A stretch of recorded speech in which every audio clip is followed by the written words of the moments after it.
頭んチェーンソーが残ってるからね。バカが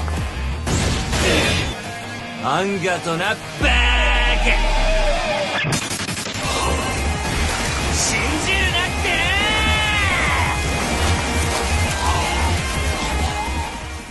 Denji, penuh darah dan amukan, mulai ngabisin dalam-dalam tubuh Eternity Devil.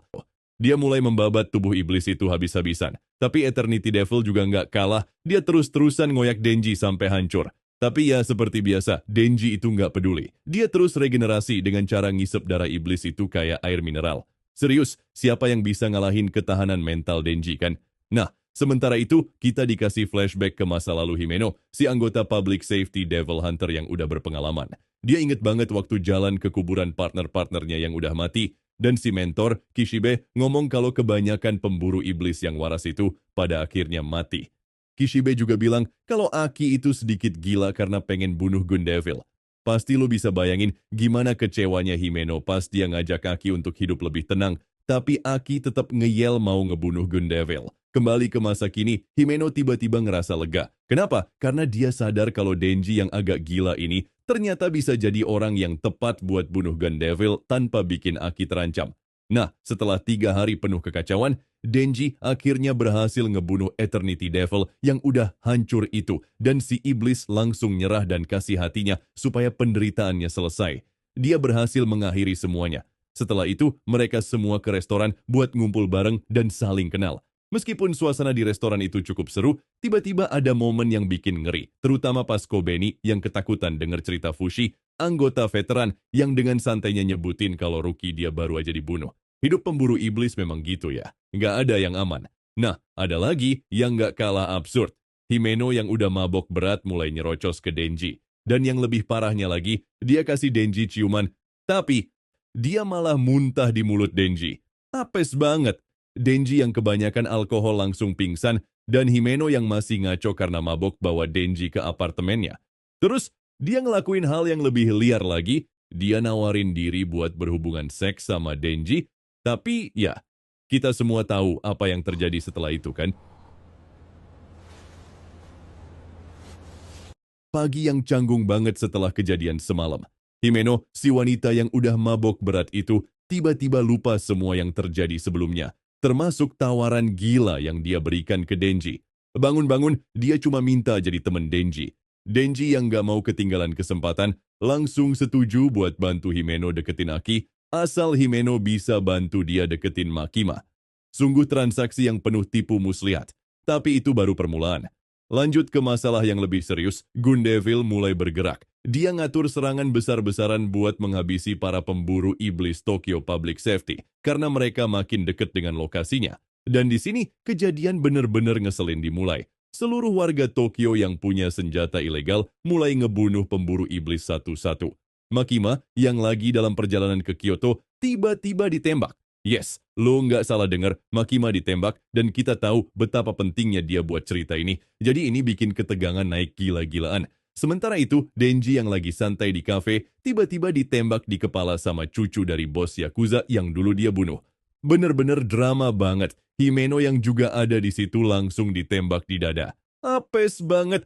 Aki yang nggak mau tinggal diam langsung perintahin Fox Devil buat makan si penembak itu. Tapi ternyata si penembak itu bukan manusia biasa. Dia adalah Devil Human Hybrid dengan kekuatan Katana Devil. Pasti lo udah bisa ngerasain deh gimana Aki ketar-ketir. Aki berusaha melawan si Katana Devil pakai kekuatan Curse Devil dan awalnya kelihatan dia menang. Tapi sialnya si Katana Devil dibantu sama temennya, Akane Sawatari. Nah, disinilah chaos dimulai. Aki yang sebelumnya menang malah kalah setelah Akane bantuin si Samurai Sword buat bangkit. Habis itu Himeno yang udah kritis rela ngorbanin tubuhnya buat Ghost Devil. Dia kasih semua yang tersisa dalam dirinya dan si Ghost Devil akhirnya muncul dengan kekuatan penuh, siap buat ngancurin Samurai Sword. Tapi, lu tahu kan, nggak ada yang gampang dalam cerita ini. Akane ternyata juga punya kartu truf. Dia panggil Snake Devil buat nelen sebagian besar tubuh Ghost Devil. Duh, si Snake Devil ini bener-bener momen yang ngeselin, karena dengan cepatnya dia ngerobek tubuh Ghost Devil, seakan-akan nyerahin Himeno dan nyelamatin si Samurai Sword. Dan dengan itu, Himeno, ya dia menghilang jadi nggak ada lagi. sebuah kejutan yang bikin kita nggak bisa bernafas. Setelah dimakan oleh Snake Devil, satu tangan Ghost Devil yang tersisa secara heroik menarik ripcord Denji yang bikin dia hidup kembali. Tentu saja hidupnya itu penuh dengan kekacauan. Denji siap bertarung lagi dan langsung nyamperin Samurai Sword. Tapi ya, namanya juga Denji, meskipun dengan kekuatan baru, dia tetap dibantai. Samurai Sword nyerang dan akhirnya memotong Denji jadi dua bagian. Sakit, tapi ini Chainsaw Man. Jadi, jangan harap dia langsung mati. Akane, Samurai Sword, dan anggota kelompok mereka pun mulai bergerak bawa tubuh Denji yang terpotong ke dalam sebuah van.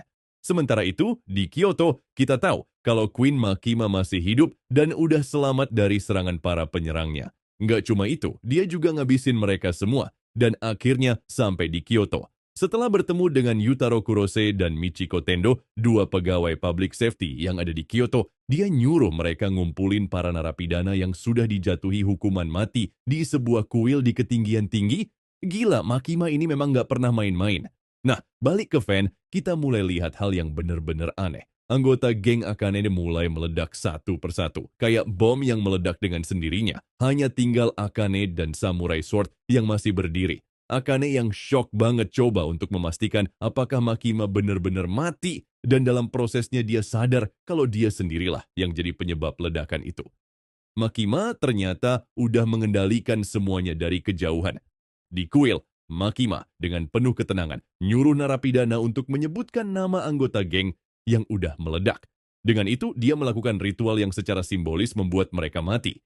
Ya, mati dengan cara yang gak masuk akal banget. Tentunya, disinilah kita lihat kekuatan penuh dari Makima, dan dia nggak main-main. Sementara itu, di van, Kobeni. Ya, Kobeni yang selama ini cuma jadi karakter yang penuh ketakutan, tiba-tiba jadi pahlawan. Dengan pisau dan pistol di tangannya, dia berhasil mengalahkan Akane dan Samurai Sword, yang sekarang udah balik ke wujud manusia. Kobeni yang udah frustasi banget, ngungkapin penyesalannya ke Denji karena sempat mau bunuh dia. Dia juga nangis dan nyeselin kematian Hirokazu, serta betapa pekerjaan ini udah ngerusak mentalnya. Kobeni yang biasanya ketakutan sekarang malah punya momen heroik yang bikin kita mikir, dia benar-benar kuat ya? Kita dibawa balik ke Tokyo. Makima yang udah selesai dengan urusannya di Kyoto dapat kabar dari Madoka yang langsung resign setelah semua kejadian mengerikan ini kalau divisi khusus 1-4 akan digabung karena banyaknya korban jiwa. Dan ya, hanya anggota non-manusia yang bertahan hidup. Ketika ditanya apakah dia udah memprediksi serangan yang baru saja terjadi, Makima cuman diem, nggak ngasih jawaban. Makima dan dua orang pegawai Kyoto, Kurose dan Tendo, akhirnya pergi bareng dan kita sadar semuanya baru dimulai. Denji dan Power yang datang mengunjungi Aki yang sedang dirawat di rumah sakit setelah serangan brutal itu. Mereka memberi kabar buruk bahwa hanya Kobeni dan Madoka yang selamat dari serangan itu, selain mereka berdua. Aki yang sedang merenung tentang Himeno yang baru saja meninggal langsung dikejutkan oleh kedatangan Kurose dan Tendo. Mereka datang untuk meminta laporan dari Aki dan menanyakan apakah dia ingin terus melanjutkan tugasnya sebagai Devil Hunter. Aki dengan penuh tekad mengatakan bahwa dia tidak akan berhenti sampai dia membalas dendam untuk keluarganya dan pastinya untuk Himeno. Namun Kuros dan Tendo yang terlihat serius memintanya untuk membuat kontrak dengan Devil yang lebih kuat. Karena Fox Devil kini menolak bekerja sama dengan Aki. Aki, meskipun kelihatannya sangat tertekan, tetap bersikeras untuk melanjutkan misinya. Kemudian Himeno's Sister datang menjenguk Aki dan memberinya surat-surat yang ditulis oleh Himeno.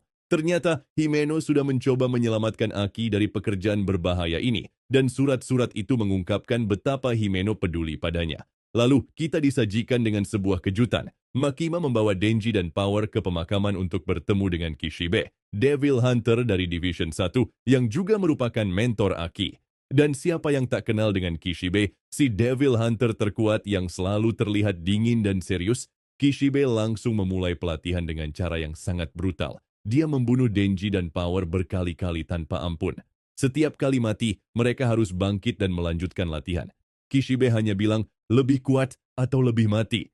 Setelah satu hari penuh dengan latihan brutal yang sangat menguras tenaga, Kishibe akhirnya mengirim Denji dan Power pulang ke rumah. Namun keesokan harinya, Denji dan Power mencoba merancang jebakan untuk menangkap Kishibe, tetapi dengan mudah Kishibe mengalahkan mereka lagi. Nggak ada yang bisa mengalahkan kekuatan Kishibe yang luar biasa. Sementara itu, Aki dibawa oleh Kurose dan Tendo ke tempat yang mengerikan. Sebuah tempat penyimpanan di mana semua devil yang ditangkap masih hidup. Di sana, Aki diberi pilihan untuk membuat kontrak dengan Future Devil. Langkah besar untuk mendapatkan kekuatan yang lebih hebat demi balas dendamnya. Aki akhirnya mendapatkan kekuatan dari Future Devil tanpa perlu memberikan apa-apa sebagai imbalan. Kenapa? Karena Future Devil sudah melihat masa depan, yaitu kematian yang luar biasa. Gila banget kan? Ini semakin memperjelas misteri tentang Aki dan takdir kelam yang menanti dirinya. Latihan brutal dari Kishibe mulai menunjukkan hasilnya. Setelah berulang kali dibunuh dalam pelatihan yang sangat kejam, kini Denji dan Power jauh lebih kuat meski masih jauh dari kata sempurna. Bahkan, Kishibe yang biasanya paling tangguh hanya mendapat sedikit goresan setelah menjalani seluruh pelatihan itu. Ini menunjukkan betapa luar biasanya pelatihan yang mereka jalani. Selanjutnya, kita diberitahu bahwa seluruh Special Division 4 dan divisi lainnya sudah siap untuk melancarkan serangan besar-besaran ke markas Yakuza yang berhubungan dengan Gun Devil. Makima, seperti biasa, menjalankan peran liciknya. Dia bertemu dengan kepala Yakuza Tokyo dan berhasil mendapatkan informasi tentang setiap kolaborator Gun Devil di dalam organisasi tersebut. Dengan pengetahuan itu, dia langsung menghabisi mereka satu persatu dari markasnya. Sementara itu, anggota Special Division mulai menyerbu markas tersembunyi Yakuza. Kishibe menjaga agar tidak ada polisi atau Devil Hunter biasa yang bisa ikut campur. Karena hampir seluruh anggota Special Division sekarang terdiri dari makhluk non-manusia yang punya kemampuan luar biasa. Kishibe juga menjelaskan kemampuan masing-masing anggota kepada mereka. Jadi bisa dibayangkan betapa gila kekuatan yang dimiliki pasukan ini. Di bawah tanah, pertempuran sengit dimulai. Devil Hunters harus melawan ribuan zombie yang ditinggalkan oleh perjanjian jahat antara mantan kepala Yakuza dan zombie Devil. Power, Shark Fiend, Violence Fiend, Spider Devil, dan Angel Devil bertugas membersihkan lantai bawah, sementara Aki dan Denji naik ke atas untuk menghadapi Akane dan Samurai Sword.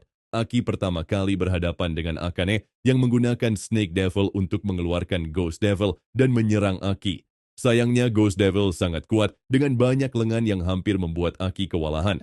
Namun, berkat kemampuan Future Devil yang bisa melihat masa depan, Aki berhasil bertahan lebih lama. Meski begitu, Ghost Devil tetap terlalu kuat, dan Aki hampir saja tercekik oleh lengan-lengan raksasa tersebut.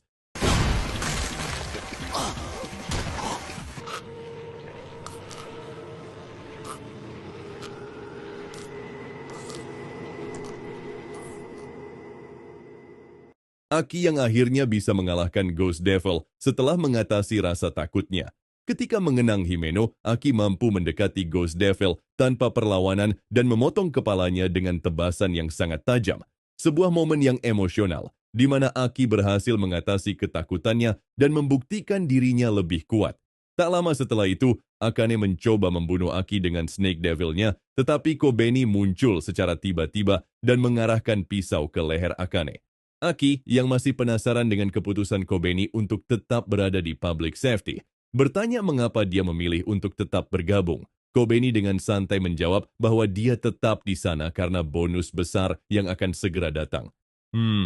Sepertinya Kobeni lebih praktis daripada yang kita kira. Di sisi lain, Denji bertempur melawan Samurai Sword di dalam kereta.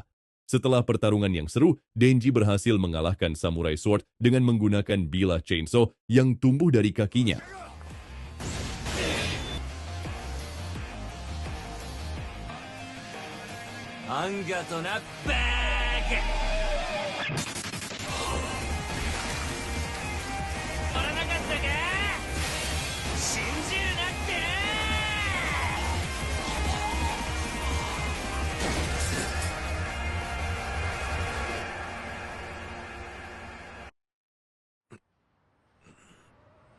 Sebelum menyerahkan Samurai Sword kepada polisi, Aki dan Denji mengadakan turnamen menendang testis untuk melihat siapa yang bisa membuat Samurai Sword berteriak paling keras.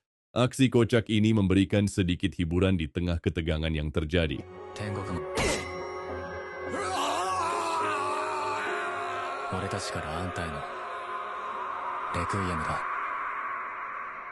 Namun, tak lama setelah itu, sebuah kejadian tragis terjadi. Snake Devil membunuh Akane dalam sebuah aksi bunuh diri yang tak sengaja.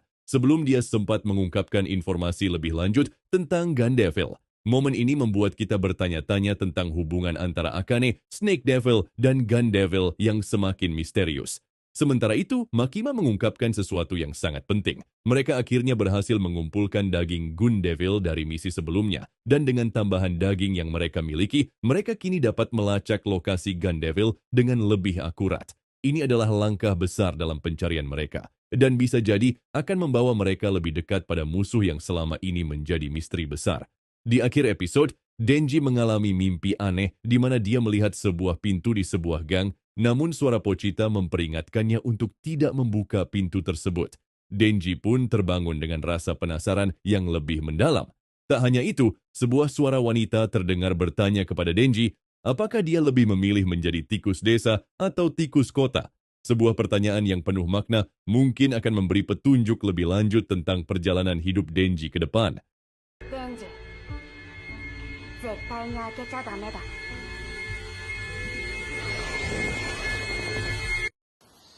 デンジ君はさ、田舎のネズミと都会のネズミ、どっちがいい？ Dan begitulah akhir dari perjalanan penuh aksi dan kegilaan para Devil Hunters dalam Chainsaw Man. Apakah mereka akan berhasil? Apa arti mimpi misterius Denji dengan pintu yang terlarang itu? Jika kalian penasaran dan ingin terus mengikuti kisah si Denji ini, jangan lupa untuk like, komen, dan subscribe. Tetap dukung channel ini untuk menghadirkan cerita-cerita menarik lainnya. Nantikan kelanjutan season 2-nya. Bye-bye!